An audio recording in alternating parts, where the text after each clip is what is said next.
Welcome to Boots in Baltimore. This is LeeAnn Blanchard, and I'm here with Danny Doyle Jr., Director of CYD Electrical Academy. So, what does CYD stand? Hello. Hello, thanks for having me. CYD stands for Change Your Destiny. That's great. What a cool name. So, change your destiny, like change your career, change your life, change your Yes, outcome. exactly. What does it mean to be a licensed electrician? Like, what goes into that process? And then, how does CYD fit into that? Most people think they can just go out and get tools and then say, "Hey, I'm an electrician."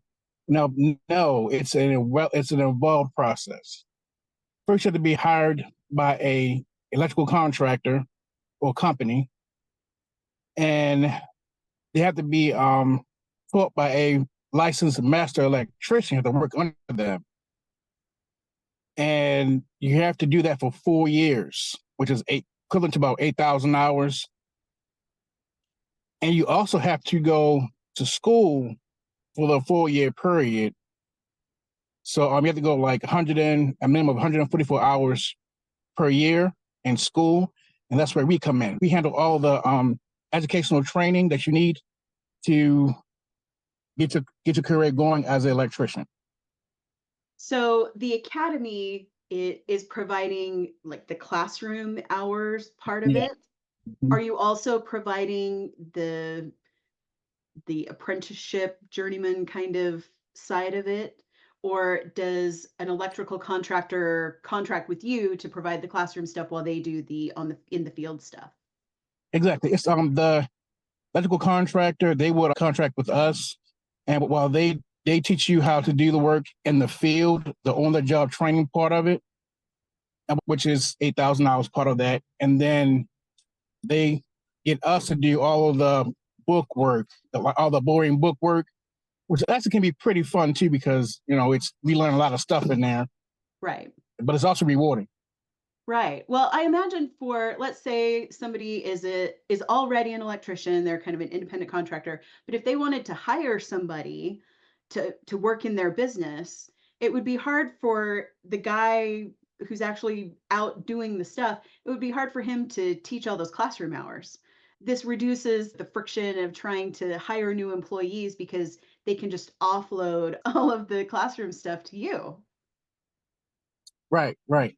It's so much rules and regulations that we have to follow, become an electrician, because we make fire, we make energy and everything. Well, we Right. don't really actually make it, but we make it happen, Right. and it's a lot of safety precautions we have to follow as well.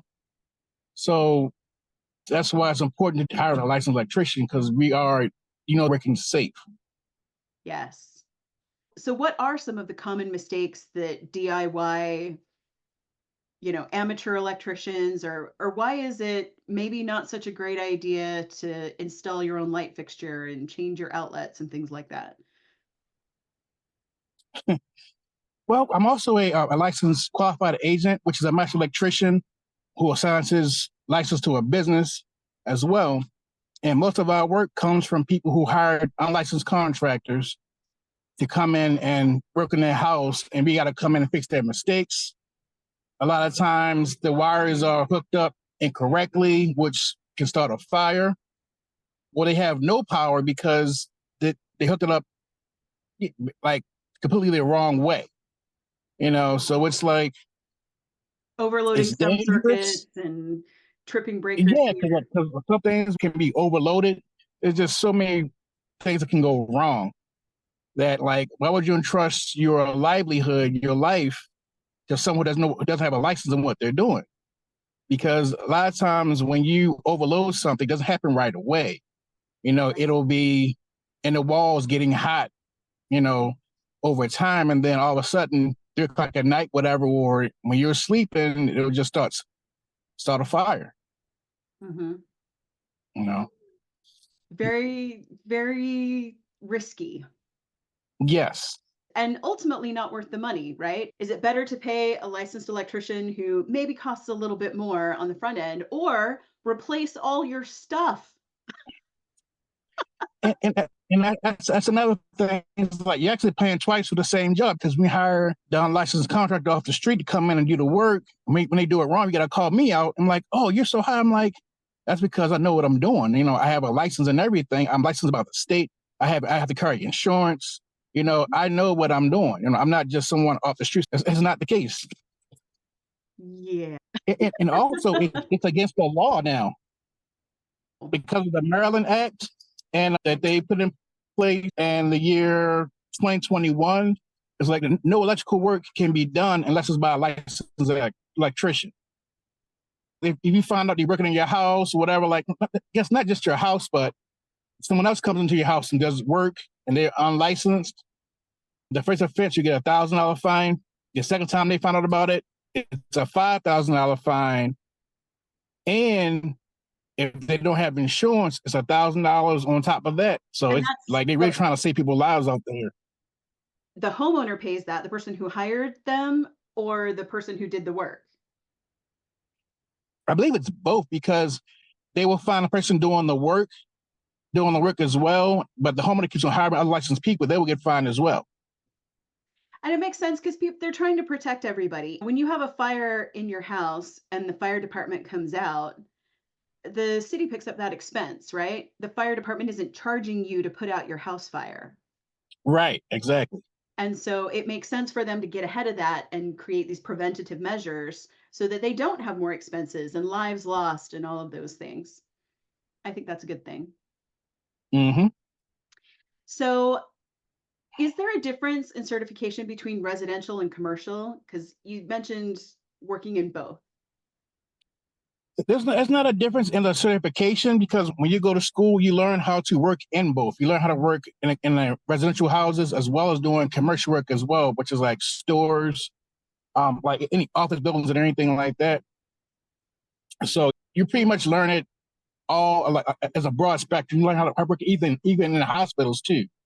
You know, Oh, so all it's really covered in your training. Because I took my qualified agents test and I had to answer questions from hospitals, airports, to farms. It's like basically I'm licensed to work on if anything has electric in it, I can work on it as long as it's in the state of Maryland. So it's a lot of knowledge that goes into you getting your license. hmm. Well, and that's why it takes 4 years, right? Because Yeah. it takes that long to get good. Mm-hmm. Well, and longer than that because you have CE, right? Yes, continuing education. Yes. So, how much continuing education is required? Okay, when you become a licensed journeyman, um, every 2 years you're required to do 5 hours of online training, continuing education training to learn more about your field and keep up with it. When you become a master electrician, you have to do 10 hours every 2 years, which is 5 hours you can do online on any topic, but the other 5 has to be considered as live hours. We have to be in like a classroom, or you can be live via a webcam with an actual instructor teaching you the full 5 hours of what's going on. So 10 hours in total. And you offer that. Yes, yes. We also certify as a continuing education provider by the state of Maryland as well. That's great. So, for getting your license, do you have rolling enrollment? Can people sign up anytime, or do you have like a fall cohort and a spring cohort? How does that work? Well, typically to get your journeyman's license, the schooling starts in September and it runs through May because that's like their slowest period. So you have time where they can just be in the classroom and everything. So you have from May through into August is basically their busiest time. So they can be out all day working and making that money and doing all those jobs. So typically you can sign up anytime and you'll be put on like a short waiting list to start your classes, but you'll be also earning on the job hours Oh, as well while you're hired and not in class. so people should really, if they're thinking about it, they should sign up as soon as possible to accrue all those hours as Yeah. quickly as possible. That makes Yes. sense. Well, it is a fact. Mhm. It's it's a wonderful non-college career. I mean, yes, you're in class for a little Yeah, bit, definitely. but it's hands-on, it's running around and helping people. And so I can see why it would be really appealing. What is the earning potential for new electricians, and like what personality types would this job attract? Our apprenticeship is also a school to apprenticeship program, which means they can start as young as 16. Oh, wow. And yes, yep, and you can also earn credit towards your journeyman's license. And your earning potential right now, the average journeyman makes $33 per hour. Wow. So you would start off at like 55% of that. So you start off around about 17, 21 an hour starting off. That's like the minimum. Mhm. But some people make $20 an hour starting out. It all depends on the company, you know. So you definitely will have a chance to make pretty good money. Above minimum And wage and a career yeah, wage. yeah, and it's career wage, yes. And the journeyman who are right now, like most journeymen make, like I said, make like $33 an hour. So that's like 60 grand or more, you know, as a Mhm. journeyman. And that's not including overtime. So you definitely make a good living out here. That's great. So all these 16-year-olds that are getting jobs and, not career type jobs, they could be starting immediately and then by the age of 20 Mm-hmm. be making real money in a real career. Yes, That's exactly. amazing. Wow. I love it. Yep. So what got you started wanting to teach? It's like, well, I've been in management since I was like 16 or 17. Like I started out doing as like a crew chief at Wendy's, you know, doing fast food. So I was always like training people. And I love that side of it. So when I became an electrician, I was always training somebody and I really loved it. I said, well, why don't I just go ahead and like and incorporate the two things I really love, which is training people and part of my knowledge on them. And so I said, well, I've always wanted to have my own school because when I went to my apprenticeship program, I worked in DC, but I lived in Baltimore. So I had like an hour commute twice a week to go to school. I had to drive past schools that were located in DC because of my address. I couldn't go there. So I had a long commute. I was always being late to class. So I said, when I get my own electrical business and I start my own apprenticeship program, I want to change things. I want to do things do it differently. And that set me on a path to be having my own apprenticeship program. I think that's Yeah. wonderful. Here you're offering an opportunity for young people to get into your profession. Um, Mm-hmm. I think it does kind of attract because it's a mentorship career where you're Yeah. learning from the guys who came before you, and that just cycles through. Like every master electrician used to be a journeyman electrician. So it does kind of lend itself toward that legacy of bringing more people in. And the demand is really high. As a realtor, I know that it is hard to find tradespeople. Every contractor I talk to says that they have trouble finding people that they trust and can rely on, who are Yeah. good. And there is a real dearth of qualified people out there. And again, it's this non-college career that maybe people don't know about. There are so many people who are in school and high school when they get out, they don't want to go to college and they No feel like they have plan. no other way except for like no plans except they want to go to the streets or something like that, which is not a life, or they just get a dead end job. You know, Mhm. I always knew I want to work with my hands, but I had to pay thousands of dollars. And then it was like, then I was told, well, all the time and money you spent and this paying for this program doesn't actually count to your license. So you got to start all over again as a first year apprentice. I had student loans from this program for almost 20 years because I paid $15,000 to get the knowledge that I have now, but then I had to go back and end up starting all the way over again in a regular apprenticeship program, which majority of the times you don't pay for, the employer pays for you. Like when I first got started, I had to pay to become, to get into the field. And I had to pay like thousands of dollars, like almost $15,000 back then to get in the electrical field. And then I heard that all that money I spent and time doesn't count because it wasn't an approved electrical program. So I had to start all over again at the bottom and go to actual accredited trade school.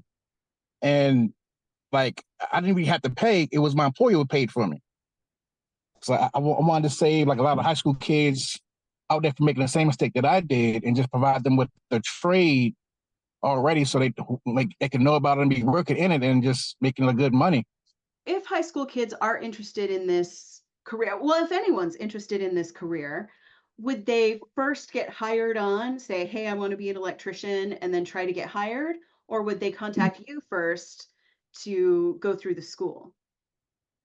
It can work either way, but like the process normally works like this: that they will get hired on by an electrical contractor, and the contractor will contact me for the schooling part of their career.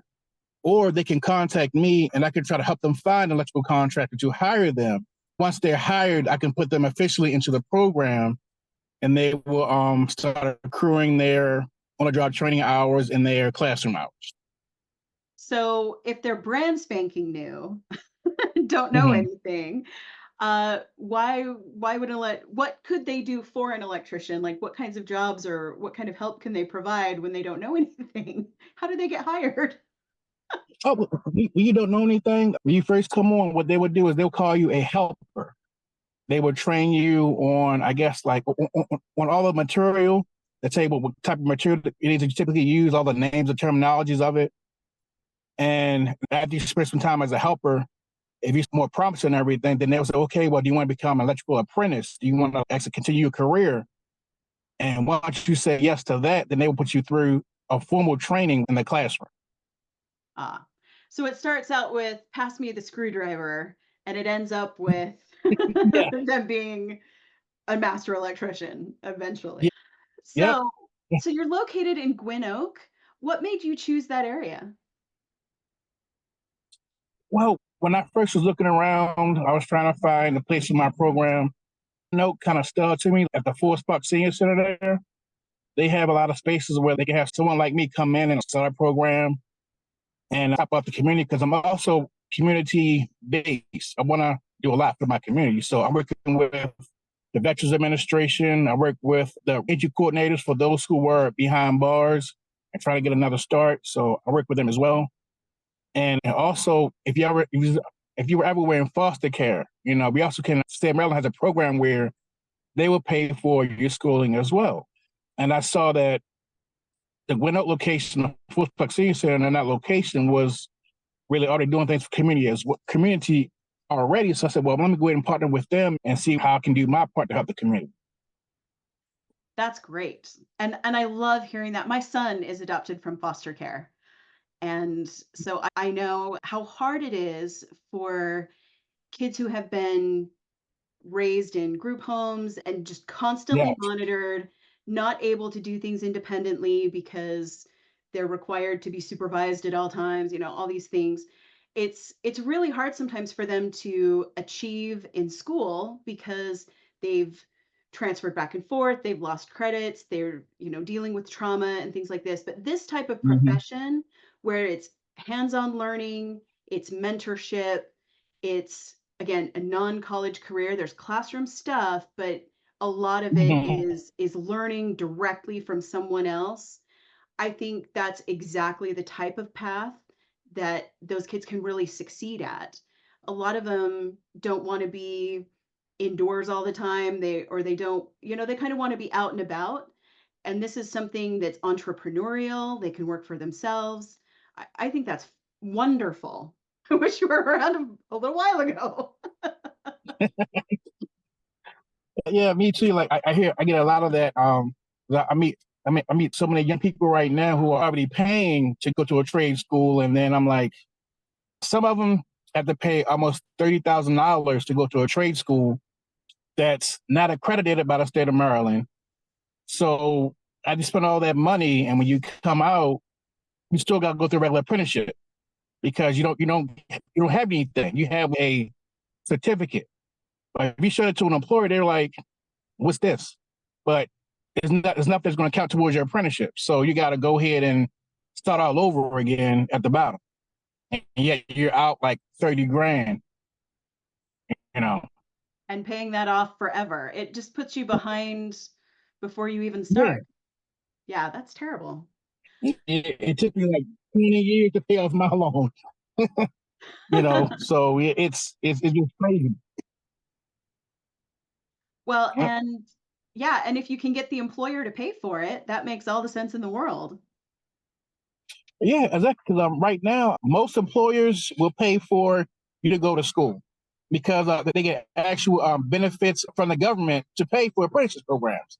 So, but some employers still may have you pay out of pocket, and like like they'll pay for it up front, and then you reverse them, a little by little over as time go by. But that's like to make sure that you have your grade good in the apprenticeship program. And if you're grade good at the end of the year, or at the end of the program when you graduate, they will give you most of the money back, or almost all of the back that you paid.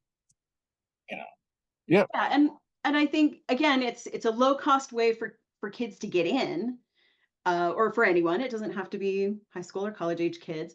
It's an easy way for them to get in, but they have enough skin in the game to really try and keep. Exactly.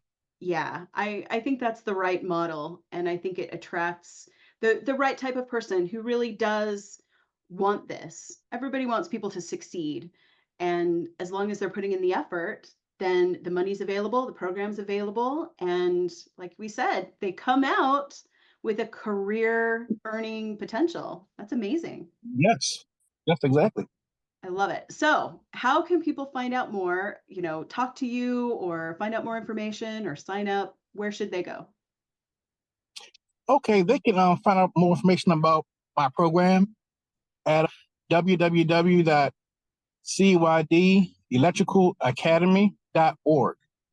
That's our website where employers can go to sign up their apprentices.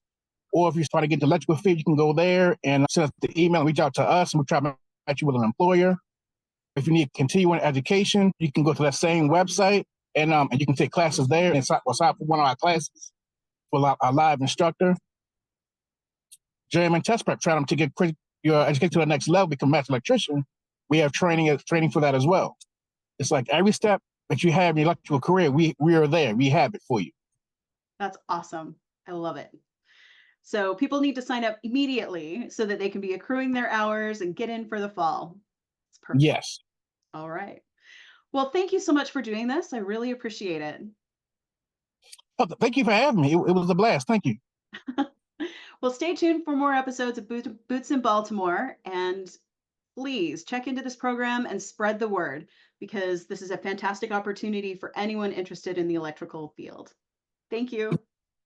Thank you so much.